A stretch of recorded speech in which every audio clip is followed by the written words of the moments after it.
বিশ্বাস করেন যত চেষ্টা করি না কেন যে আমি কখনো এই যে বাংলাদেশ ন্যাশনাল টিমের খেলোয়াড়দের নিয়ে কোনো কথা বলবো না, কিন্তু আপনারাই আমার বাধ্য করেন যে ওরে নিয়ে কিছু কইতে হবে বা ন্যাশনাল টিমের প্লেয়ারদের নিয়ে কিছু বলতে হবে। ভাই বিশ্বাস করেন আমাদের যে ন্যাশনাল টিমের যে বর্তমান যে পরিস্থিতি, এর চাইতে আমাদের আন্ডার-19 টিমের যে প্লেয়ারগুলো আছে এরা অজস্র গুণ ভালো খেলে। আমার মনে হয় কি জানেন, যদি এই ন্যাশনাল টিমের প্লেয়ারগুলো যদি আন্ডার-19-এর যে বাচ্চা কাচ্চাগুলো আছে এদের সাথেও খেলতে যায়, এদের সাথেও মানে সিরিজ হারবে। আমি বলতেছিলাম আমাদের বিশিষ্ট কুখ্যাত বিখ্যাত ন্যাশনাল টিমের যোগ্য নির্ভরযোগ্য একজন ব্যাটসম্যান, এবং সে 2-3 ম্যাচ ধরে 2 বছর ধরে ডাব্বা মারার পরেও যারা ক্যাপ্টেন কোটায় ওয়েস্ট ইন্ডিজের সাথে টি-20-র জন্য দল ঘোষণা করা হয়েছে, সেই বিখ্যাত প্লেয়ার সারা বিশ্ব কাঁপানো, যার সুনাম সারা বিশ্বের প্রত্যেকটা লিগ আগানে বাগানে কানাসে সব জায়গা, যার সুনামে চোদনে বাঁচা যায় না ভাই, সেটা হচ্ছে আমাদের টনটন দাস।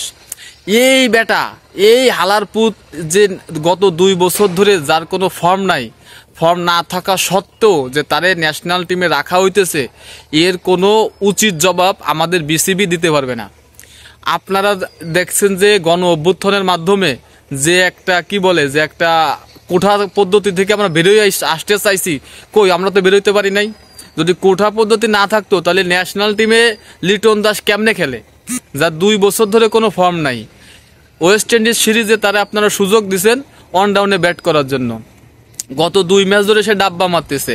2 ম্যাচ ধরে ডাব্বা মারার পরে তারে বাদ দিয়ে অন্য কোনো প্লেয়ার খেলানো যাইতো না? তারে আবার কেন গতকালকে 3য় ম্যাচে তারা সুযোগ দেওয়া হইলো, এবং সুযোগটা পেয়ে সে যথাযথভাবে কাজে লাগাইছে। কারণ সে বর্তমানে সে ডাকডাস হয়েছে। ডাকডাস মানে বোঝেন, মানে 0-0 ডাব্বা মারে সে 0। গতকালকের ম্যাচে সেও কালকে ডাব্বা মারিছে। তাইলে আমার কথা, বৈষম্যটা গেল কেমনে ভাই?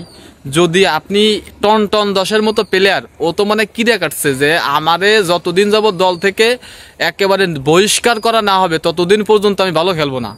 তা একজন প্লেয়ারের কাছ থেকে ওয়ান ডাউনে ব্যাট করা, ওপেনিংয়ে ব্যাট করা একটা প্লেয়ারের কাছ থেকে যে প্রত্যেক ম্যাচে ডাব্বা আমরা কি আশা করি?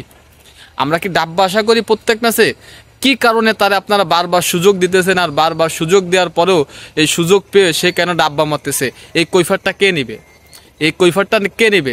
এর চাইতে তো আমরা আগেই ভালো ছিলাম। মানুষ যে বলে যে আমরা আগেই ভালো ছিলাম, পাপনের আমলেই ভালো ছিলাম, কারণ ওই বলদে থাকা অবস্থায় যখন এটা করতো তখন মাইনে নিতাম, যে কারণ ওর ভিতর তো জাল খেয়া দিলেও ক্রিকেট বেরোইতো না ভাই।